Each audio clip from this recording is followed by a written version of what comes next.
Hi, so welcome again to the fifth edition of MEF India. We have with us a very, renowned personality, Mr. Kedar Gupte. He is an industry expert and a lot of us will already be knowing him.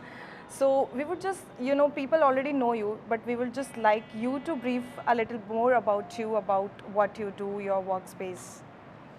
Thank you, Neha. First of all, congratulations to Globe for hosting the fifth edition of MEF. I think it makes a lot of sense to bring the industry together.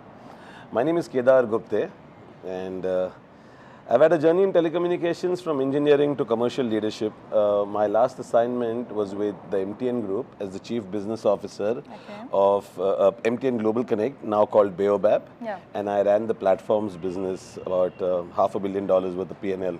So that's my short and sweet introduction. Great to know. It takes a lot of efforts and a lot of experience to, reach such heights in the industry. So, as you know, this is the fifth edition of MEF. So, what will what brings you to MEF? Like, you have been attending, I know, for the past 5 years. So, what is that?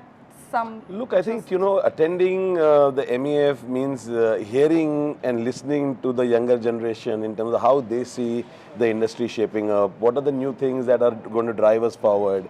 If you have a keen eye for the future, then you must listen to the younger minds. And I think this is a great place for younger minds to showcase what they are doing in the industry, how they see the industry going forward, whether it is from SMS to rich messaging or from passive networks to active platforms or from telco to techco pivots. I think it's a great place to see the building blocks and then figure out where one can play his or her part.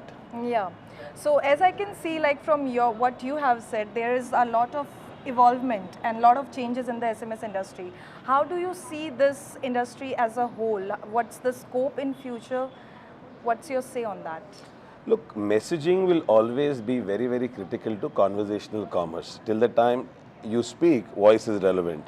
Till the time you type, messaging is relevant. Now, whether you use WhatsApp or rich business messaging or Viber or TikTok, it stays relevant. Yeah. What changes is brands will now want to use richer messaging forms to engage audience because see is always better than tell. So if you see a picture of a product, you're going to buy it. If I tell you, look, this is a great product, you may not, right? Yeah. So that's really fundamentally the shift that's happening. Okay. Maybe it's pretty understandable that you have to adopt to the changes and you have to, cope up with what's going on to grow, right? So, ending with the last questions, like we have been connected, GTS and you are connected since long. So, how can you describe the partnership and the services you have, received or you have gained the services from Globe Teleservices? Look, in my previous stint and even before that with Vodafone, GTS has always been a partner in terms of aggregating voice and SMS and playing its part in traditional carrier services. Now, where GTS needs to transition is to really think of pivoting from network skills to software skills. Okay. If that happens, then GTS stays relevant, and the faster GTS does that, the better it is for GTS and for the wider industry in India. Yeah. So I wish you guys the very best and good luck. Thanks a lot. Maybe this is a great suggestion we have, and this kind of information, always you are pushing your partners to grow. You are growing and you are pushing your partners to grow. So that's something really great and really supportive. So thank you for your time here. It was a pleasure hearing from you. I hope you will enjoy the event. Thank you so much, Neha. Good luck. Yeah. Thanks so Thank you. much. Thank you.